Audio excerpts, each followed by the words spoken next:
السلام علیکم ورحمۃ اللہ وبرکاتہ.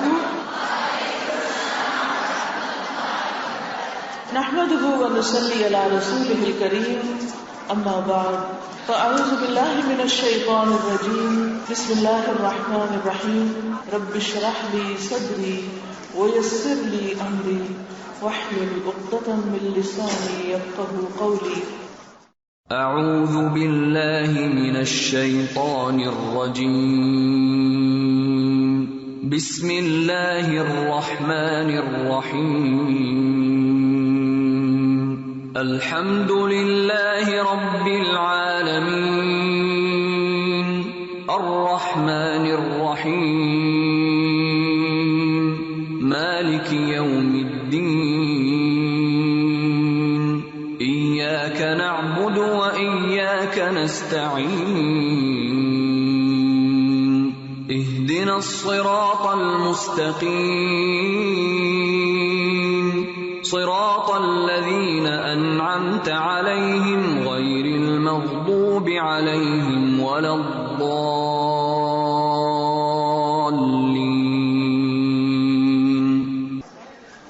سبحان اللہ وبحمدہ عدد خلقہ ورضا نفسہ وزنۃ عرشہ ومداد کلماتہ. پاک ہے اللہ اور اس کی تعریف ہے اس کی مخلوق کی تعداد کے برابر، اس کی ذات کی رضا کے برابر، اس کے عرش کے وزن اور اس کے کلمات کی سیاہی کے برابر.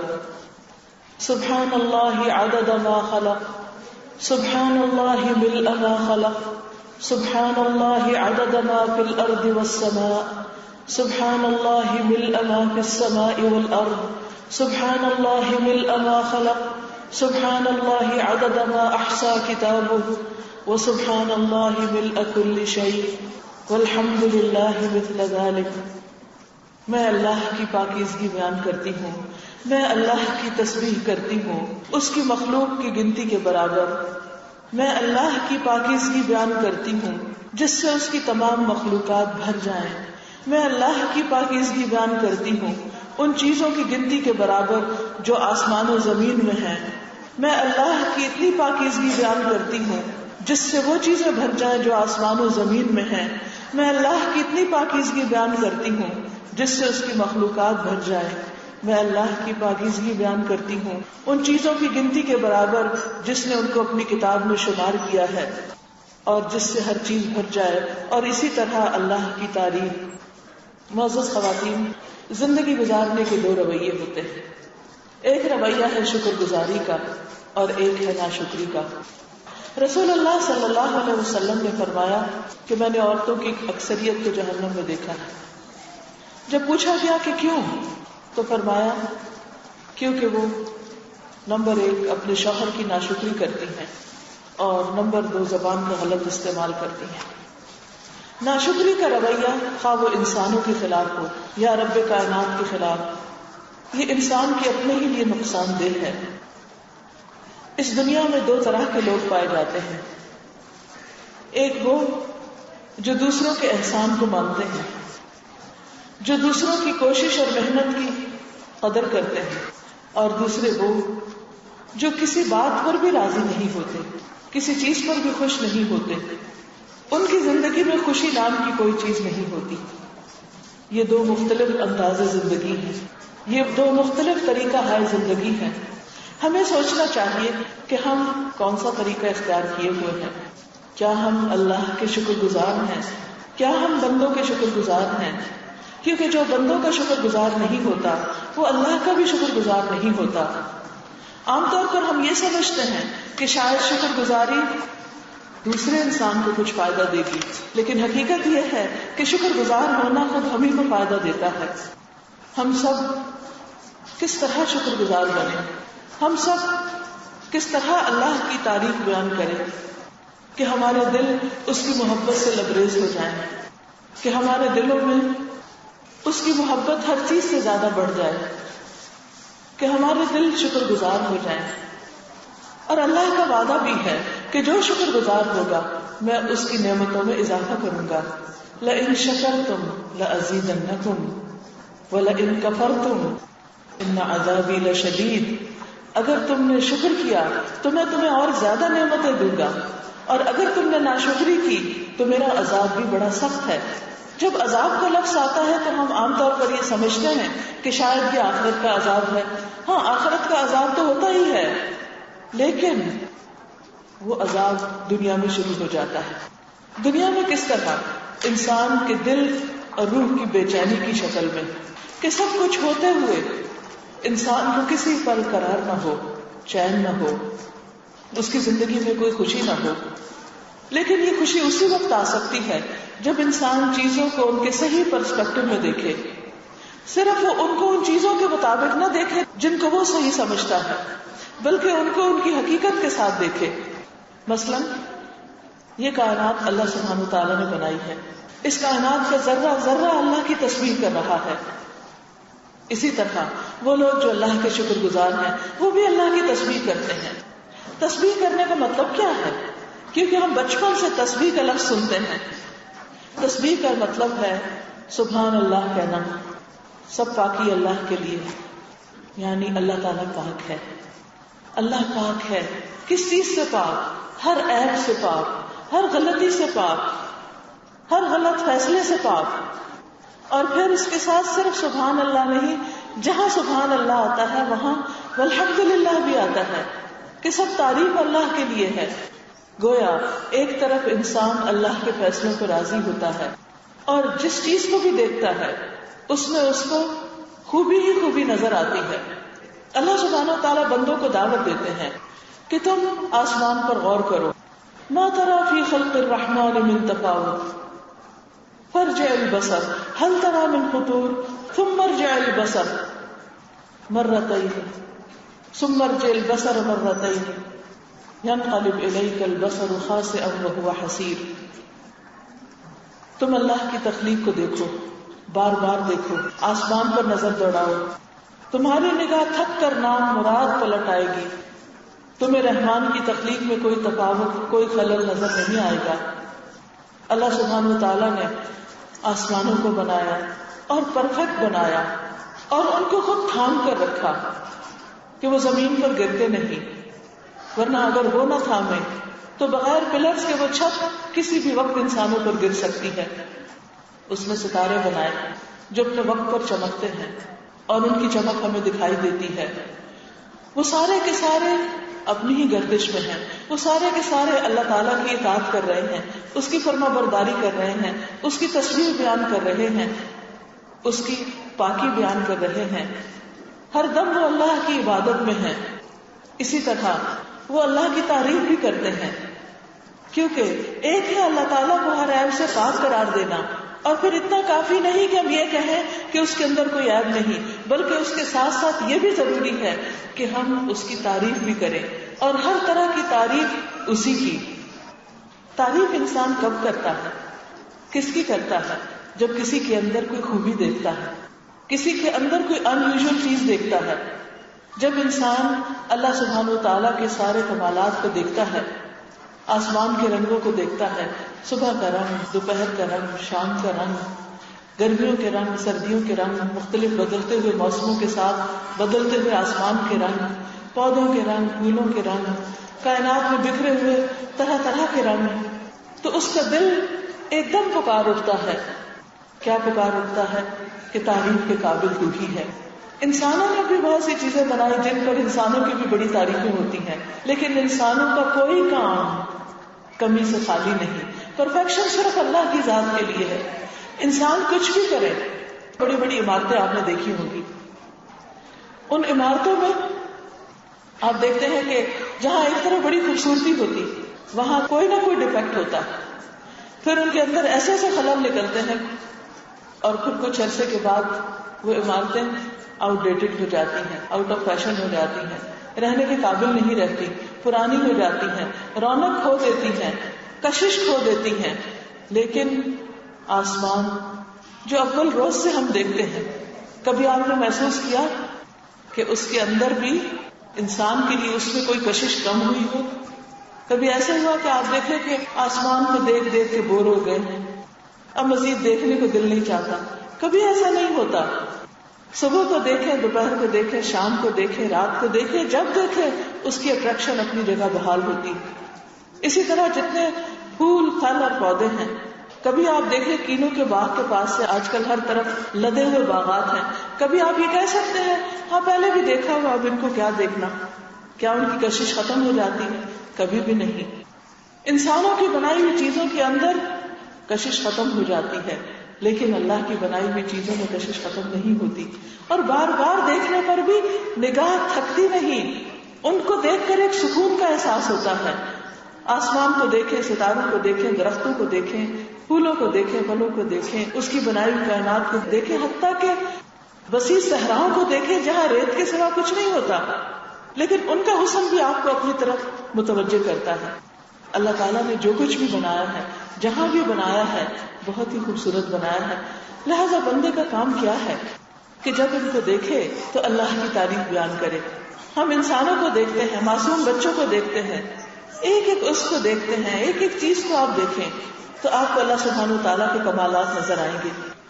لیکن ایک دوسرا رویہ بھی ہوتا ہے، اور وہ یہ کہ انسان کو کائنات کی خوبصورتی نظر نہیں آتی کیونکہ اس کی اپنی آنکھ میں حسن نہیں، وہ حسن ہر طرف بکھرا ہوا ہے، وہ نور ہر طرف پھیلا ہوا ہے، لیکن اس کی اپنی آنکھ کا نور نہیں، اس کے دل میں نور نہیں۔ تو جس نگاہ میں نور نہیں ہوتا، جس نگاہ میں روشنی نہیں، جس دل میں روشنی نہیں، اسے باہر کہیں کچھ نظر نہیں آتا اور کچھ اچھا نظر نہیں آتا۔ اندھیرے میں سارا حسن چھپا ہوا ہے، تو دل کے یہ اندھیرے دور ہوں گے تو رب کائنات کی ساری عظمت سامنے آئے گی، اور پھر بے اختیار اس کی تعریف پکار اٹھیں گے۔ جب انسان ان چیزوں کے اندر اللہ تعالیٰ کی خوبی اور کمال کو دیکھتا ہے تو لازماً اس کے دل کے اندر اللہ کی محبت پیدا ہوتی ہے۔ جب اللہ کی محبت پیدا ہوتی ہے اور اللہ کی عظمت دل میں آتی ہے اور اللہ پر یقین اور اعتماد بڑھتا ہے تو پھر انسان کی زبان سے اللہ کی پروقت تعریف نکلتی ہے۔ سبحان اللہ و بحمدہ، سبحان اللہ العظیم، سبحان اللہ والحمد للہ ولا الہ الا اللہ واللہ اکبر ولا حول ولا قوة الا باللہ، لا الہ الا اللہ۔ پھر اس کی زبان پر اللہ کا ذکر خود بخود وارد ہو جاتا ہے، پھر کسی کو یاد دہانے کی بھی ضرورت نہیں رہتی۔ لیکن جب ہماری نگاہ کام نہیں کرتی، جب وہ کائنات میں پھیلے ہوئے اللہ کے کمالات کو نہیں دیکھتی، تو پھر ہمیں کیا نظر آتا ہے؟ ہر چیز کے اندر خامیاں نظر آتی ہیں، ہماری سوچ بھی منفی ہو جاتی ہے، اور اللہ کی تعریف کی بجائے پھر اللہ کے فیصلے اور اللہ کی چیزوں پر اعتراض ہونے لگتے ہیں۔ یہ ایسے کیوں بنایا؟ یہ ایسے کیوں ہے؟ یہ چیز کیوں ہے؟ اچھی چیزیں پھر کم نظر آتی ہیں اور خراب چیزیں زیادہ نظر آتی ہیں۔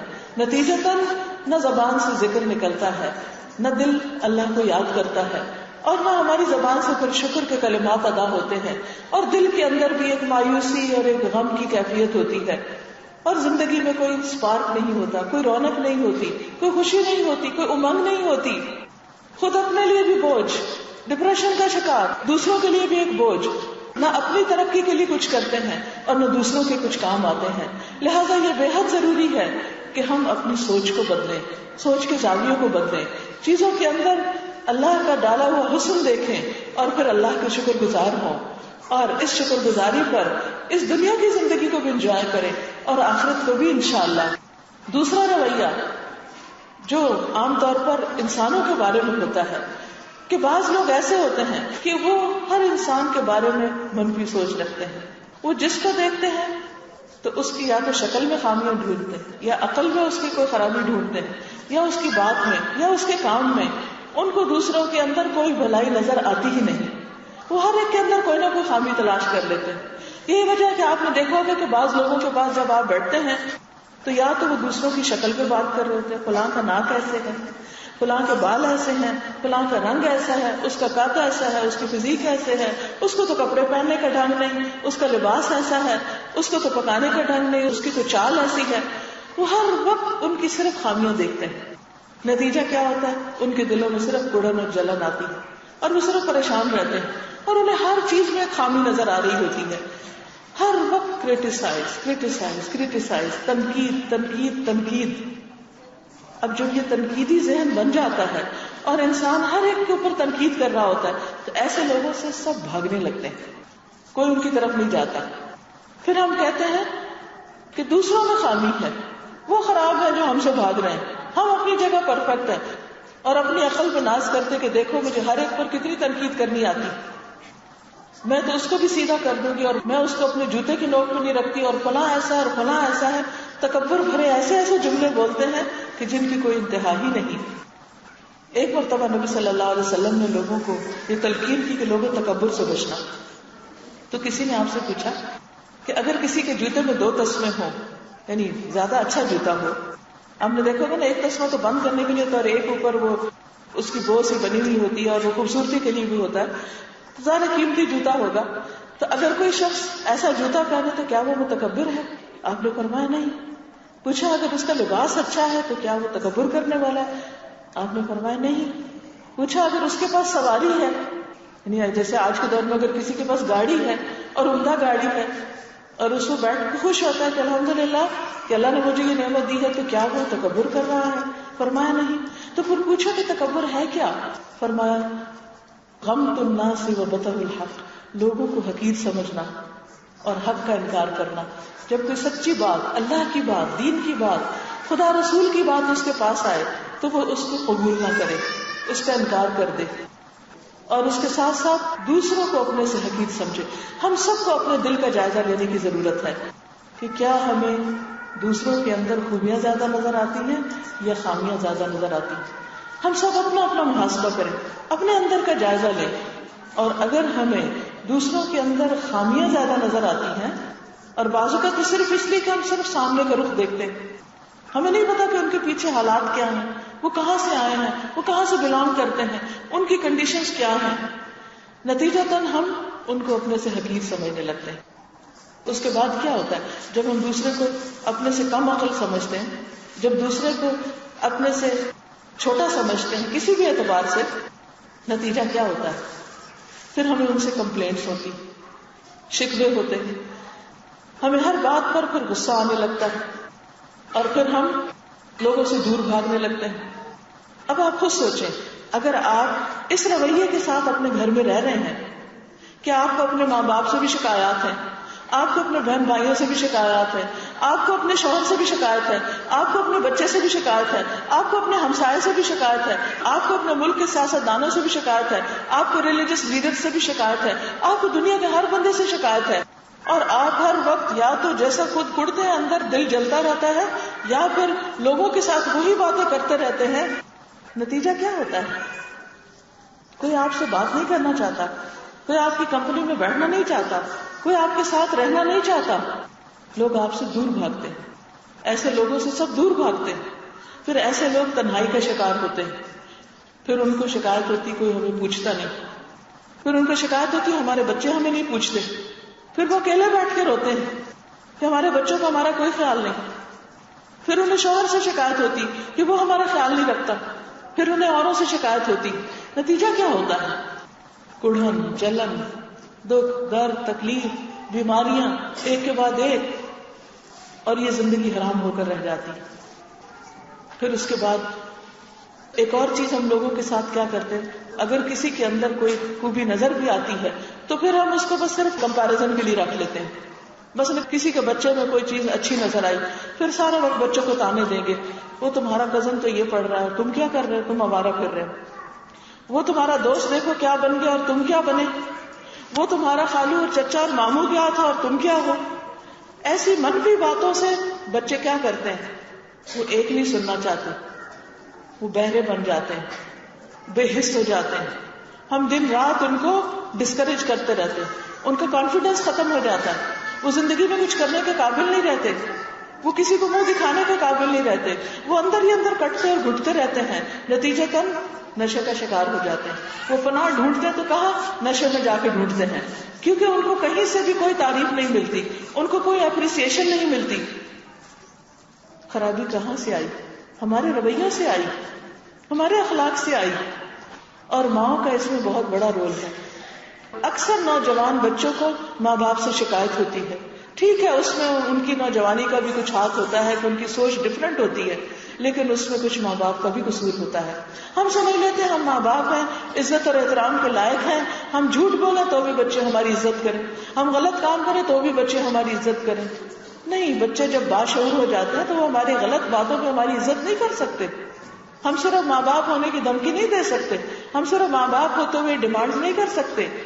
بہت ضروری ہے کہ ہم ماں باپ اپنے رویوں پر غور کریں کہ ہم کیا کر رہے ہیں، اور لوگوں میں کمپیرزن چھوڑ دیں. اس طرح کے کمپیرزن سے زندگی حرام ہو جاتی ہے.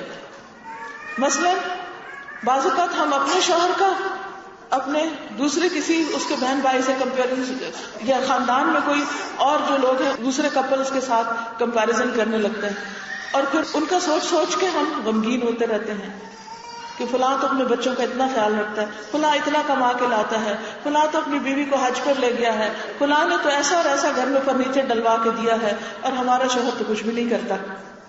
اور ہمیں اس وقت یہ بھول جاتا ہے کہ جو کچھ وہ کرتا ہے ہو سکتا ہے وہ کسی دوسرے کے شوہر نہ کرتا. اسی لیے کہتے ہیں کہ دنیا کے معاملے میں اپنے سے نیچے والوں کو دیکھو، اور دین کے معاملے میں اپنے سے اوپر والوں کو دیکھو، تب شکر گزاری آئے گی. لہذا اگر ہم چاہتے ہیں خوشحال زندگی تو ہمیں کرٹیسائزنگ چھوڑنی ہوگی. کریٹیک نہیں بننے کے لیے ہم کو کہا گیا. لست علیہم بمسیطر، اللہ نے ہمیں کسی پر مسلط نہیں کیا. ہمارا فرض ہے انما انت مذکر، کہ آپ کسی کو اچھی سی بات بتا دیں، نصیحت کر دیں، سمجھا دیں، لیکن سر پہ سوار نہ ہو. خود اپنے بچوں کے سر پہ بھی سوار ہونے کی ضرورت نہیں. ان کو بھی تبلیغ کرنے، ان کو بھی سمجھانے میں حکمت سے کام لیں، لیکن کسی کے پیچھے نہ پڑیں اور لوگوں میں مقابلہ نہ کریں، نہ اپنے بچوں کا کسی سے کریں. مثلا بعض بچے ہو سکتا ہے کہ آپ کو اللہ تعالیٰ نے اسپیشل بچے دیے ہوں، اسپیشل دونوں اعتبار سے. بعض اسپیشل بچے ایسے ہوتے ہیں جن کی ذہنی ترقی اتنی نہیں ہوتی، اسپیشل کیسز کے وہ بول نہیں صحیح سکتے، دوسرے بچوں کے ساتھ برابر کا پڑھ نہیں سکتے، یا کوئی اور. ایسے میں بعض اوقات مائیں رو رو کر اپنے آپ کو گلا دیتی اور ہر بات میں کمپیریزن کر رہی ہوتی ہے کہ وہ اس کے ساتھ کے فلاں فلاں بچے جو ہیں وہ اتنا آگے نکل گئے اور یہ تو کچھ بھی نہیں کر رہا، اور یہ تو پیچھے رہ جائے گا، اور پتہ نہیں اس کا کیا بنے گا. ایک بات سوچ لیجئے کہ یہ اللہ کا فیصلہ تھا کہ اس نے آپ کو چنا، آپ کی گود کو چنا اس اسپیشل بچے کے لیے، کیونکہ وہ بھی اللہ کی کریشن کا ایک انداز ہے، وہ بھی اللہ کی تخلیق ہے. اس نے ایسے بچے پیدا کرنے تھے، اس نے کیے اور آپ کی گود میں دے دیے. آپ اس کو اللہ کی امانت سمجھ کے پال رہے ہیں. اگر بڑے ہو کر بھی آپ کو اس کو ایک خاص طریقے سے ریز کرنا پڑ رہا ہے تو ناراض نہ ہو اللہ سے. آپ سوچے اچھا اللہ نے مجھے چنا اپنی اس تخلیق کے لیے. اسی طرح کچھ اور طرح کے بہت ہائیلی انٹیلیجنٹ بچے بھی اسپیشل ہوتے ہیں، ان کی نیڈز بھی ٹوٹلی ڈفرنٹ ہوتی ہیں، وہ عام میڈیاکر بچوں سے مختلف ہوتے ہیں، وہ بھی اپنے ماں باپ کو بعض اوقات بہت تنگ کرتے ہیں اور پریشان کرتے ہیں، ان کی ڈیمانڈز بھی بہت زیادہ ہوتی ہیں. اس پر بھی ہمیں صبر سے کام لینے کی ضرورت ہے. اللہ نے ماں کے قدموں میں اس لیے نہیں جنت رکھی کہ بس وہ صرف پیدا کر دے اور چھوڑ دے. جو بچوں کی تربیت میں صبر اور برداشت سے جتنا جتنا وہ کام لیتی ہے وہ سارا کچھ ماں کے لیے اجر لکھا جاتا ہے. لہٰذا اگر آپ پرسکون زندگی چاہتے ہیں تو اپنے بچوں کو دوسروں کے بچوں سے کمپیئر نہ کریں. ہاں سیکھنے کے لیے ضرور کہ اگر دوسرے کا بچہ آگے جا رہا ہے، اس نے قرآن بھی حفظ کر لیا اور اسکول میں بھی گریڈز اچھے لے رہا ہے، تو آپ یہ ضرور جانیں کہ اچھا اس نے کیسے یہ کام کیا، تاکہ آپ بھی اپنے بچے کو کروا سکیں. لیکن دل میں اس کی نعمت پر غمگین نہ ہو کہ اچھا اس کے بچے نے تو کر لیا ہے، میرا پیچھے رہ گیا، اور آپ حسد شروع کر دیں اور جب اس بچے کا ذکر آئے تو آپ کو تکلیف ہونے لگے. نہیں، اس کی نعمت پر بھی خوش ہوں کہ شکر ہے اللہ کا، اگر میرا نہیں کر سکا اس کا تو کر گیا، اس کو تو یہ نعمت مل گئی. جب آپ دوسروں کی خوشی پر خوش ہوں گے تو اللہ تعالیٰ آپ کو بھی خوش کر دے گا، اللہ آپ کو بھی نعمتیں دے گا، کیونکہ یہ اللہ کا وعدہ ہے لَإِن شَكَرْتُمْ لَأَزِيدَنَّكُمْ. پھر اسی طرح بعض اوقات جب ہم کمپیریزن کرتے ہیں تو پھر ہم کمپٹیشن میں پڑ جاتے ہیں. جب کمپٹیشن میں پڑتے ہیں تو پھر زندگی کے مقاصد بھول جاتے ہیں کہ ہمیں اللہ نے کس خاص کام کے لیے پیدا کیا تھا. اچھا یہ کمپٹیشن کس میں ہوتا ہے؟ اگر نیکیوں میں ہو تو بہت ہی اچھا، لیکن ہم نیکیوں میں کمپٹیشن نہیں کرتے. ہم کس میں کرتے ہیں؟ کپڑوں میں کرتے ہیں، گھروں میں کرتے ہیں، فرنیچرز میں کرتے ہیں، اور ضرورت کی چیزوں میں، دنیا کی چیزوں میں کرتے ہیں، لیکن آخرت کے بارے میں نہیں کرتے. نیکیوں میں آگے نکلنے کے لیے کمپٹیشن نہیں کرتے. حالانکہ ہمیں کیا حکم دیا گیا تھا؟ فاستبقوا الخیرات. جب ہم دنیا میں کمپٹیشن شروع کرتے ہیں، انہیلدی کمپٹیشن جب شروع ہوتا ہے کہ اچھا اس نے یہ کپڑا پہن لیا، یہ ڈیزائن پہن لیا، میں بھی پہن کے چھوڑوں گی، اب پیسے نہیں ہیں، اب پیسے حاصل کرنے کے لیے ایک اور جدوجہد شروع ہو گئی. اب وہ پیسے ہاتھ آ گئے، پھر وہ چیز خرید کے پھر ہم پہنتے ہیں رکھتے ہیں، پھر ہم ٹھنڈے ہوتے ہیں. لیکن آپ خود سوچئے کہ صرف اس ایک خواہش کو پورا کرنے کے لیے آپ نے کیا کچھ گنوایا. ہو سکتا ہے آپ نے اپنے بچوں کا وقت چرایا ہو. بچوں کا وقت چرانے سے مطلب یہ کہ جو ٹائم آپ کو ان کو دینا چاہیے تھا اس کام میں آپ پیسے کمانے میں لگے رہے. آپ سمجھتے ہیں کہ بچوں کو صرف پیسے دے کر آپ خوش کر دیں گے اور ان کی ساری ضروریات پوری ہو جائیں گی؟ نہیں. جو وقت آپ کو ان کو دینا ہے وہ آپ ہی کو دینا ہے. جو محبت آپ سے ان کو مل سکتی ہے وہ دنیا کی کسی دوسری چیز سے نہیں مل سکتی. پھر اسی طرح جب ہم کمپٹیشن کرنے لگتے ہیں تو پھر ایک اور چیز ہمارے اندر پیدا ہو جاتی ہے اور وہ حسرتیں جو کہیں ختم نہیں ہوتی.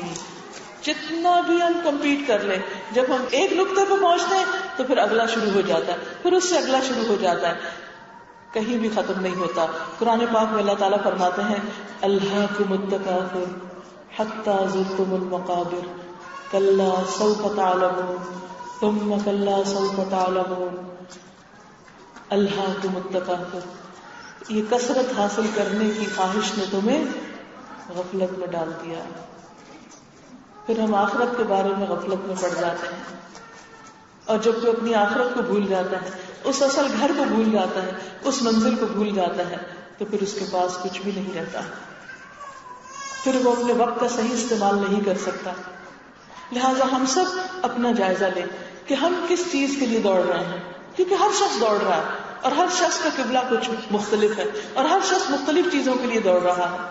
ہماری خواہشات کیا ہیں، ڈیزائرز کیا ہیں، ہماری نیڈز کیا ہیں، ہم کیا چاہتے ہیں، ہم کس چیز کا شوق رکھتے ہیں، اور اس شوق کی ورتھ کیا ہے، اور اس کے لیے ہمیں قربانیاں کیا کرنی پڑ رہی ہیں. کہیں ایسا تو نہیں کہ ہم اپنی دنیا اور آخرت دونوں کو قربان کر کے اپنے شوق پورے کر رہے ہوں اور پھر اینڈ آف دا ڈے آخرت میں کوئی بھی چیز ہاتھ میں نہ آئے، کچھ بھی باقی نہ رہے، کچھ بھی حاصل نہ ہو. لہذا ہم سب کو اپنا اپنا جائزہ لینا ہے، ہم سب کو اپنے بارے میں سوچنا ہے ہمیں کیا کرنا ہے، ہم کہاں کھڑے ہیں اور ہمیں کس رخ پر جانا ہے. جنت اللہ تعالیٰ کی بہترین بستی ہے. اسے ان لوگوں سے بسایا جائے گا کہ جو اللہ کے پسندیدہ ہوں گے اور جن پر اللہ کی رحمت ہو جائے گی. لہذا ہم سب کو ان چیزوں کی طرف بڑھنے اور ان چیزوں کی طرف دوڑنے کی ضرورت ہے جو ہمیں اللہ کی رحمت سے قریب کر دیں، جو ہمیں اللہ کی رضا کے قریب کر دیں، جو ہمیں اس کا قرب عطا کرے. وہ کیا چیز ہے؟ وہ کون سی چیز ہے؟ وہ کون سی چیز ہے کہ جس سے ہم اللہ کے قریب ہو سکتے ہیں؟ وہ کون سے پسندیدہ کام ہیں جنہیں کرنے سے ہم واقعی اس کی رضا پا سکتے ہیں؟ چند ایک کا ذکر میں آج کروں گی. سب سے پہلی چیز، جیسے آپ صلی اللہ علیہ وسلم نے اپنے ایک صحابی کو نصیحت کی تھی کہ تمہاری زبان ہمیشہ اللہ کے ذکر سے تر رہے، ہمیشہ اللہ کے ذکر سے تر رہے، کہیں پر بھی ہوں اللہ کو یاد کرتے رہے. اور اللہ کو یاد کرنے کے لیے بہترین چیز کیا ہے؟ جیسے تسبیح ہے. جیسے تسبیح یہ اللہ کی شکر گزاری کا زبانی اظہار ہے، اقرار ہے. کون سی تسبیح کریں؟ ایک تو یہی سبحان اللہ و بحمدہ سبحان اللہ العظیم. یہ دو کلمات ایسے ہیں کہ جو میزان پہ بھاری ہیں، زبان پہ بہت ہلکے ہیں، یعنی آخرت میں ان کا بہت فائدہ ہے لیکن بولنے میں بہت ہی آسان ہے اور اللہ تعالیٰ کو بہت زیادہ پسند ہے. اور قیامت کے دن جو شخص ان کی کثرت لے کر آئے گا وہ اعمال کے اعتبار سے بہت آگے بڑھ جائے گا. نبی صلی اللہ علیہ وسلم اللہ تعالیٰ کے سب سے زیادہ شکر گزار بندے تھے. آپ کے خادم ہیں ربیعہ بن کعب. وہ کہتے ہیں کہ میں دن بھر حضور صلی اللہ علیہ وسلم کی خدمت کیا کرتا تھا، یعنی آپ کے چھوٹے چھوٹے کام آپ کے ساتھ کرتا رہتا. جب رات آتی تو آپ کے دروازے کے پاس سو جاتا.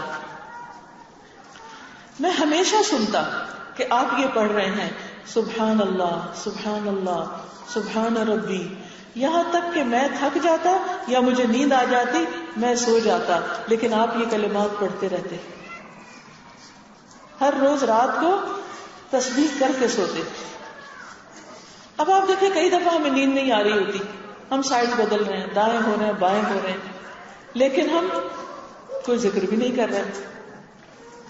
کیوں؟ اس لیے کہ ہمیں پتہ ہی نہیں کہ نبی صلی اللہ علیہ وسلم کی سنت کیا تھی، رات کو سوتے وقت وہ آخری عمل کیا کرتے تھے. اور پھر دل میں بھی اللہ کا ذکر کرنا چاہیے، لیکن کبھی بلند آواز میں بھی کرنا چاہیے، کیونکہ جب آپ ذکر کریں گے تو آپ کے آس پاس آپ کے بچے اور دوسرے لوگ بھی کریں گے. مائیں جو چھوٹے چھوٹے بچے گودوں میں اٹھائے ہوتی ہیں، ٹھیک ہے، وہ مختلف لوریاں بھی پڑھ رہی ہوتی ہیں یا کچھ کہہ رہی ہوتی ہیں ان کو، تو اس وقت بھی آپ سبحان اللہ، الحمدللہ اور اس طرح کے سودنگ کلمات کی تسبیح کریں ان کے لیے. نبی صلی اللہ علیہ وسلم نے فرمایا لوگوں اپنا بچاؤ حاصل کر لو. صحابہ نے کہا اے اللہ کے رسول صلی اللہ علیہ وسلم کون سا دشمن آ گیا ہے، کس سے بچاؤ کریں، کس سے بچیں؟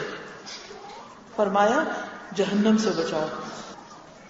کیونکہ قرآن مجید میں آتا نا ان جہنم کانت مرصادا، کہ جہنم گھات میں لگی ہوئی ہے، تاک میں لگی ہوئی ہے اور دیکھ رہی ہے کہ کون کون میرے پاس آنا چاہیے. لوگوں اس سے بچو. آپ نے فرمایا جہنم سے تمہارا بچاؤ سبحان اللہ والحمد للہ ولا الہ الا اللہ واللہ اکبر ہے. ان کلمات کو پڑھا کرو، کیونکہ یہ کلمات قیامت کے دن تمہارے آگے آ کر پیچھے آ کر تمہارا بچاؤ کریں گے. یعنی جیسے باڈی گارڈز ہوتے ہیں نا، آگے بھی اور پیچھے بھی، تو یہ کلمات قیامت کے دن جہنم کی آگ سے بچانے کے لیے تمہیں پروٹیکشن دے دیں گے. اور یہی کلمات باقیات الصالحات ہیں. قرآن مجید میں آتا نا المال والبنون زینۃ الحیات الدنیا والباقیات الصالحات خیر عند ربک ثوابا وخیر املا. مال اور بیٹے تو دنیا کی زندگی کی رونق ہے، لیکن باقی رہنے والی نیکی کون سی ہے؟ والباقیات الصالحات خیر عند ربک ثوابا، جو ثواب کے اعتبار سے بہتر ہو، وخیر عملا، اور انجام کے اعتبار سے اچھی ہو. اس کی وضاحت نبی صلی اللہ علیہ وسلم نے خود فرما دی کہ وہ کیا ہے. یہ کلمات ہیں سبحان اللہ والحمد للہ ولا الہ الا اللہ واللہ اکبر. ان کلمات کو کثرت کے ساتھ پڑھنا چاہیے. کیا سوچ کر؟ جہنم کی آگ سے بچا لیں گی. جیسے وہ ہوتی ہے نا کہ بلٹ پروف جیکٹ کسی نے پہنی ہوئی ہو تو بلٹ آ کے لگے بھی تو اس کو نہیں لگتی. تو اسی طرح جیسے جہنم کے بارے میں ایک اور جگہ پر آتا ہے کلا انہا لظى نزاعۃ للشوى تدعو من ادبر وتولى، کہ جہنم کی آگ انہا لظى نزاعۃ للشوى، ایسا شعلہ ہے کہ جو چہرے پہ پڑے تو چہرے پہ جھلس جائے، اور وہ پکار رہی ہوگی، پیچھے جا رہی ہوگی، تدعو بلائے گی ادھر آؤ ادھر آؤ، وہ پیچھے چل پڑے گی. من ادبرا، جو بھی پیٹ پھیرے، وہ تولا، منہ موڑے، جو حق سے دور جائے، حق کا انکار کرے، یہ آگ اس کے پیچھے پڑے گی. تو اس آگ سے بچاؤ کے لیے کیا پڑھنا ضروری ہے؟ پڑھیے سبحان اللہ والحمد للہ ولا الہ الا اللہ واللہ اکبر. نبی صلی اللہ علیہ وسلم کے ایک غلام تھے ابو سلمہ. وہ کہتے ہیں کہ نبی صلی اللہ علیہ وسلم نے فرمایا واہ واہ، اپنے ہاتھ سے 5 کا اشارہ کیا، 5 چیزیں یہ میزان میں بہت بھاری ہوگی. پھر فرمایا وہ کیا ہے؟ سبحان اللہ والحمد للہ ولا الہ الا اللہ واللہ اکبر. یہ 4 کلمات اور 5ویں چیز کسی کا فوت ہونے والا نیک بچہ کہ اس کا باپ اللہ تعالیٰ سے ثواب کی امید رکھ کے صبر کرے. بعض اوقات ہم خوش ہوتے ہیں کہ ہم نے بچوں کو پالا بڑا کیا، وہ ہمارے لیے صدقہ جاریہ ہوں گے. ایک مرتبہ کسی کے گھر میں اسی طرح درس دے رہی تھی، صدقہ جاریہ پہ بات ہو رہی تھی، تو ایک خاتون رونے لگی کہ میرا تو جوان بچہ فوت ہو گیا، میرے لیے کون صدقہ جاریہ ہوگا، میرے پیچھے کون ہوگا جو میرے لیے دعائیں کرے. تو واقعی میں سوچ میں پڑ گئی، لیکن اللہ تعالیٰ نے کسی کو بھی محروم نہیں رکھا. اگر مرنے کے بعد کسی کا بچہ اس کو فائدہ دیتا ہے تو وہ بچہ جو زندگی میں باپ یا ماں کی زندگی میں فوت ہو جائے اور ماں باپ صرف اللہ سے اجر کی امید رکھ کر صبر کر لے، تو یہ صبر جو ہے میزان میں بہت بھاری ہے، وہ بہت سے صدقہ جاریہ سے زیادہ وزنی عمل بن جائے گا. تو دونوں صورتوں میں کوئی کمی نہیں، اللہ کے خزانوں میں کوئی کمی نہیں. یہ کمی ہمارے اندر ہے کہ ہم اس کی رحمت کو پانے کے لیے تڑپتے نہیں، کوشش نہیں کرتے. پھر اسی طرح آپ دیکھیے ایک اور حدیث میں آتا ہے کہ صحابہ کہتے ہیں کہ ایک مرتبہ ہم لوگ نبی صلی اللہ علیہ وسلم کے پاس بیٹھے ہوئے تھے کہ ایک دیہاتی آدمی آیا، بدو تھا، جس نے بڑا قیمتی جبہ پہن رکھا تھا. اس پر دیباج اور ریشم کے بٹن لگے ہوئے تھے. نبی صلی اللہ علیہ وسلم نے فرمایا تمہارے ساتھی نے تو مکمل طور پر فارس بن فارس یعنی فارسی آدمی کی شکل شبہات اختیار کر لی، یعنی اس نے اپنا سارا کلچر چینج کر دیا، بالکل ان کے طریقے پر ہو گیا. ایسا لگتا ہے کہ اس کے ہاں فارسی نسل ہی کے بچے پیدا ہوں گے اور چرواہوں کی نسل ختم ہو جائے گی. اس سے کیا پتہ چلتا ہے؟ اس سے یہ بات سمجھ میں آتی ہے کہ انسان جب اپنا لباس بدلتا ہے، اپنی زبان بدلتا ہے، اپنا کلچر بدلتا ہے، تو اولاد یا نسل کے بھی رنگ وہی ہو جاتے ہیں. آپ نے بہت دفعہ مشاہدہ کیا ہوگا کہ جو لوگ یہاں سے سعودی عرب جا بسے تو ان کے بچے اور طرح اٹھے، پروان چڑھے. جو انگلینڈ چلے گئے یا امریکہ چلے گئے، ان کے بچوں نے جب وہی کا لباس پہنا، وہی کی زبان بولی، تو وہ یہاں آ کے بالکل اجنبی ہو جاتے ہیں. یوں لگتا ہے کہ ماں باپ یا نانی دادی جو ہیں وہ ان کے کچھ نہیں لگتے، لیکن وہ نسل ہی بدل کر رہ گئی. تو آپ نے کہا کہ جو کچھ تم کر رہے ہو اس کا اثر صرف تم پر نہیں، تمہاری اولاد پر بھی ہوگا. ہم عام طور پر سمجھتے ہیں کہ ہم بچوں کو کسی اسلامی اسکول میں بھیج دیں گے تو اسلامی ہو جائیں گے. اچھی بات ہے، بہت کچھ سیکھ آئیں گے وہاں سے، بہت سی دعائیں یاد کرائیں گے، بہت سے ذکر اذکار، نماز، قرآن، دین کی تعلیم، علم ہو جائے گا. لیکن آپ کو معلوم ہے کہ وہ عمل کہاں سے سیکھیں گے؟ وہ عمل آپ سے سیکھیں گے، وہ آپ کو آئیڈیالائز کریں گے. آپ کی زندگی ان کے سامنے ایک نمونہ ہے، خواہ وہ اچھا ہو یا برا ہو. جو آپ کریں گے وہ وہی کریں گے. لہذا ہم میں سے ہر ایک کو بہت کانشیسلی زندگی بسر کرنی ہے کہ جب ہم بچوں کے سامنے کیا کہیں بھی اکیلے میں بھی کسی کے ساتھ بھی بولیں تو اپنے بولنے کو بھی واچ کریں کہ ہم کیسے بول رہے ہیں، کیا بول رہے ہیں. تو بچے وہی سیکھ رہے ہیں. ہم چیخیں چلائیں گے تو بچے بھی چیخ چلا کے بات کریں گے. ہم کسی کے ساتھ اوئے کر کے بولیں گے یا بدتمیزی سے بات کریں گے تو بچے بھی ویسے ہی بات کریں گے. ہم جس کی عزت اور ادب اور احترام کریں گے بچے بھی اس کی عزت احترام کریں گے. لہذا جو کچھ ہم ہیں بچے ہمارا ریفلیکشن ہوتے ہیں. بہت سے لوگ سوال کرتے ہیں ہم بچوں کی تربیت کیسے کریں؟ تو میں ہمیشہ یہ کہتی ہوں کہ ان کی تربیت کے لیے اپنی تربیت کر لیں. اگر آپ کی تربیت ہوگی تو آپ کے بچوں کی خود بخود ہوگی، وہ دیکھ کر ہی آپ جیسے بن جائیں گے. لیکن اگر آپ کی تربیت نہیں ہوئی تو بچوں کی تربیت بہت مشکل کام ہے. وہ کچھ چیزیں تو آس پاس معاشرے ماحول سے سیکھ لیں گے، لیکن ان کی رگ و پے میں وہی باتیں اتریں گی جو وہ آپ کے عمل میں دیکھیں گے. لہذا جو اچھی خوبیاں آپ چاہتے ہیں کہ آپ کے بچوں میں ہوں وہ آپ اپنے اندر لے آئیں. مثلا آپ چاہتے ہیں کہ بچوں میں محنت کی عادت ہو، پہلے آپ خود محنت کریں. آپ چاہتے ہیں بچے سچ بولیں تو ان کو سچ بول کے دکھائیں. آپ چاہتے ہیں کہ وہ بڑوں کی عزت کریں، آپ اپنے بڑوں کی عزت کریں. اگر ہم اپنے ماں باپ کے ساتھ ایسا سلوک کرتے ہیں کہ ان کو بڑھاپے میں کسی اسٹور روم میں ڈال دیں یا کسی بیک روم میں ڈال دیں کہ جہاں ہم نے اس کو بھی اسٹور بنا کے رکھا ہوا ہے، تو بچے دیکھ رہے ہیں نا کہ نانی دادی کا کمرہ کیسا ہے. تو بڑے ہو کر وہ یا ان کے بچے اپنی نانی دادی کو پھر کون سا کمرہ دیں گے، کون سی جگہ دیں گے. ہم اگر اپنے بزرگوں کے ساتھ بدتمیزی سے بات کر رہے ہیں تو بچے ان کی عزت نہیں کر سکتے. تو آپ کا عمل ان کو سکھائے گا. اگر آپ بچوں کی تربیت کرنا چاہتے ہیں کہ سچ بولیں تو سب سے پہلے خود سچ کا پورا پورا اہتمام کرنا ہوگا. ایک دم معجزے نہیں ہوتے، آہستہ آہستہ وقت لگتا ہے، لیکن قطرہ قطرہ قطرہ کر کے وہ سیکھتے چلے جاتے ہیں اور ایک دن آتا ہے کہ پھر آپ کو اپنا لگایا ہوا باغ نظر بھی آنے لگتا ہے، وہ پھل پھول کھلانے لگتا ہے. تو بہرحال نبی صلی اللہ علیہ وسلم نے اس کے جبے کے یعنی جو گاؤن پہنا ہوا تھا اس کے مختلف حصوں کو پکڑ کر جمع کیا اور فرمایا میں تمہارے جسم پر بے وقوفوں کا لباس نہیں دیکھ رہا. پھر فرمایا اللہ کے نبی نوح علیہ السلام کی وفات کا وقت جب قریب آیا تو انہوں نے اپنے بیٹے سے فرمایا میں تمہیں ایک وصیت کر رہا ہوں جس میں سے میں تمہیں 2 باتوں کا حکم دیتا ہوں اور 2 سے روکتا ہوں. حکم اس بات کا دیتا ہوں کہ لا الہ الا اللہ کا اقرار کرتے رہنا، لا الہ الا اللہ پڑھتے رہنا.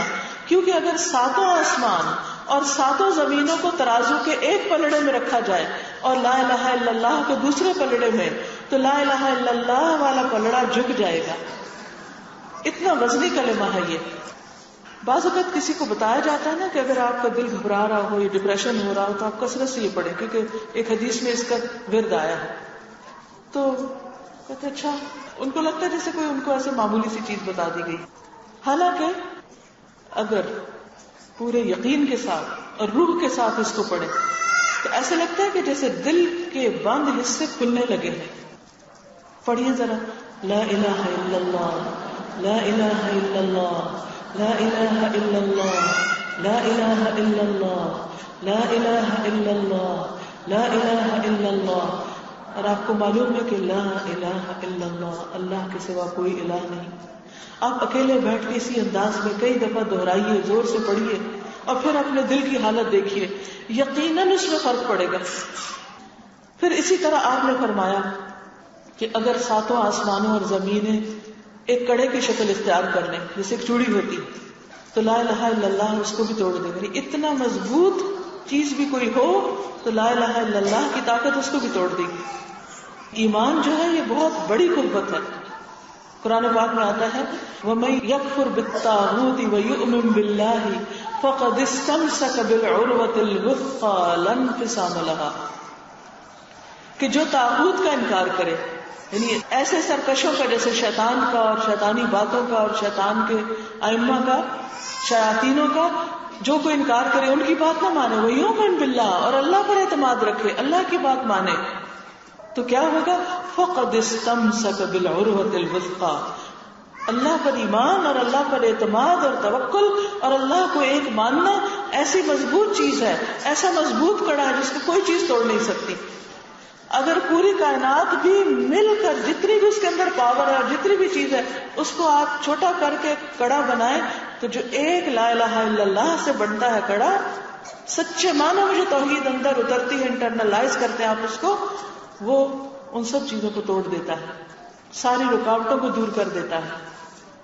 لیکن آپ سچے دل سے اس کو پڑھنے والے ہوں, صرف ورد وظیفے کے طور پر نہیں, بلکہ آپ کسی وقت, یعنی کہ جب دل میں کوئی وسوسے آ رہے ہوں, کوئی ڈاؤٹس آ رہے ہوں دین کے بارے میں, یا کوئی چیز دین کی اچھی نہ لگ رہی ہو, نماز پڑھنے کو دل نہ چاہ رہا ہو, یا کوئی ایسی کیفیت اوپر آ رہی ہو, کیونکہ انسان ہیں ہم, اور خواتین کے تو ہارمونل پرابلمز بھی رہتے ہیں اور اندر کی نیچر میں بہت چینج آتے رہتے ہیں. تو جب کبھی ایسی کوئی کیفیت طاری ہو تو فوراً آپ لا الہ الا اللہ, لا الہ الا اللہ, لا الہ الا اللہ, اور جب کہیں لا الہ الا اللہ تو ایک اللہ کا تصور ذہن میں لائے کہ بس اللہ ہی ایک اللہ ہے اور کوئی بھی نہیں ہے الہ, بس وہی دراصل الہ ہے. تو آپ دیکھیں گے کہ آپ کی کیفیت بدلنا شروع ہو جائے گی. اور یہ جن چیزوں کو آپ رکاوٹ سمجھتے ہیں, غم اور دکھ کی چیزیں, وہ بدلنے لگیں گی.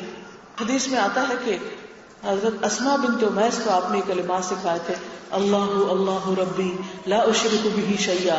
یہ لا الہ الا اللہ کہنے کا ہی دوسرا انداز ہے کہ اللہ اللہ ہی میرا رب ہے, میں اس کے ساتھ کسی کو شریک نہیں کرتا, کوئی اس جیسا نہیں, کوئی اس کے برابر نہیں.